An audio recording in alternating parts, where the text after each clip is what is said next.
They're fighting. I don't know exactly. I haven't actually done the maths, and we never do maths on stream. That's #1 rule as a caster. Yeah. There probably may be something worth fighting for on this final map, but by and large, what this means is second, third, and fourth in this group is going to be Dark Zero. Well, Dark Zero can't finish second. No. So they'll drop to third.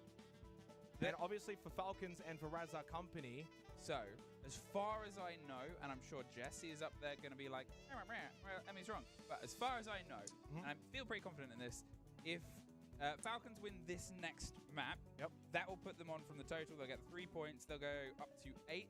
They'll have the head-to-head with Razza, but then it's like a sort of round difference thing, and that becomes a mini league. Yeah, so the mini league between the 3 teams. A million ways. You and I cannot calculate that right now because we need so much data. Yeah. Jesse J. Chick, If Razza win this map, though, it simplifies things a little bit. Exactly. Because they'll get second. Yeah, they will jump over the top. Falcons. They very well could get second either way. Yeah, in the mini league.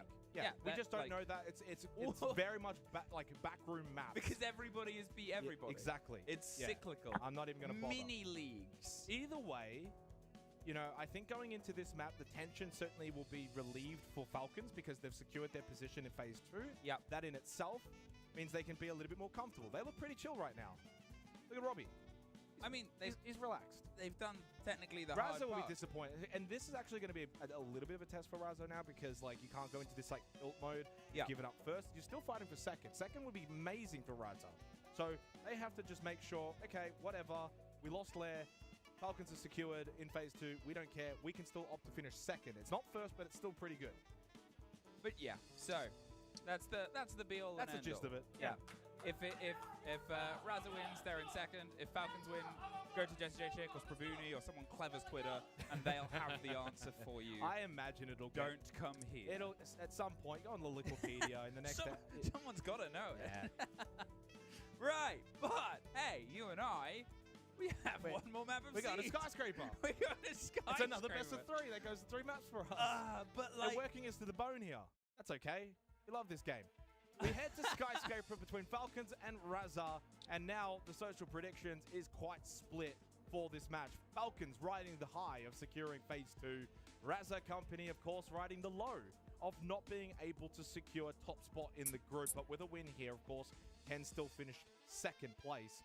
Falcons win, mini league, and all the maths that go behind it. Let's head into it. What's been a very, very fun series between these two teams, and hopefully it does end in a very fun fashion. I really hope we don't get like a 7-1 stomp now, and it's it's a bit of a dampener on the series as a whole. But it's been a tremendous showcase of what high pressure Siege can look like. Yeah. A team fighting for elimination, a team fighting for top spot. First map goes the distance. Second map for 7-5.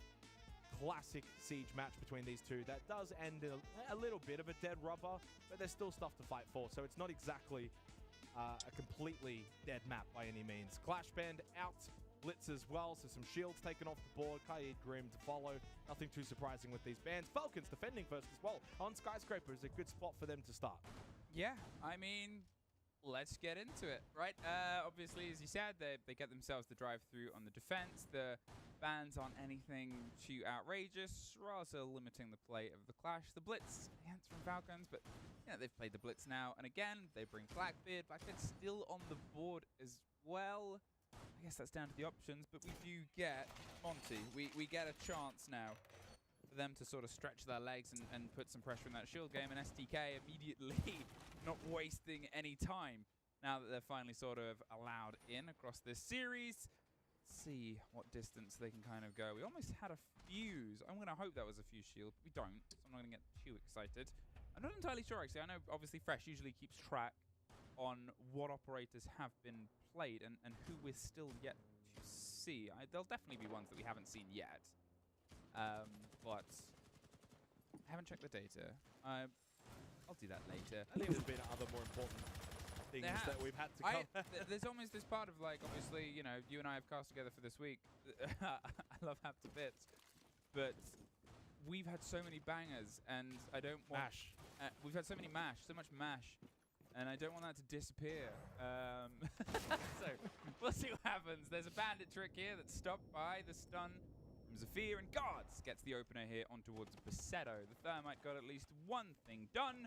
but nothing more than that. Now, at this point, with the man advantage, the defenders, I mean, they could probably try and pull themselves back, be a little bit tighter knit. It's a tricky one to clear. You always talk about Skyscraper because it's so shoebox designed. It's boxes upon corners, upon little sort of set angles that you need to clear, and everything feels like there's 7 90-degree corners on the other side of it. I know that is mathematically impossible, but at the same time, it feels like it, and feelings matter too. Yeah.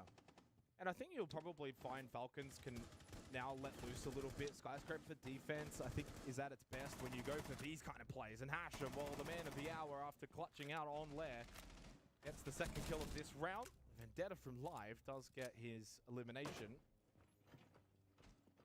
Ping Intel as SDK, which is forward on the Montang. Yeah, I think Falcons will treat Skyscraper as a bit of a playground on the defense. It's going to make it awfully annoying for Razar Company. That mark goes out onto Dov. Dov, though, finds a kill onto Perez. Doesn't even really mind. The death mark is on his location, and Falcons very, very clinical. Very clinical to begin on Skyscraper defense, as expected.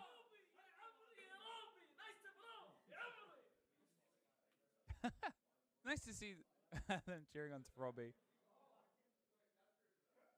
But, I mean, we'll see how this continues to grow. I wish I had their energy, to be honest, right I now. mean, look at the... I mean, like, it's not like Razar... Like, Razar's going to play phase 2, right?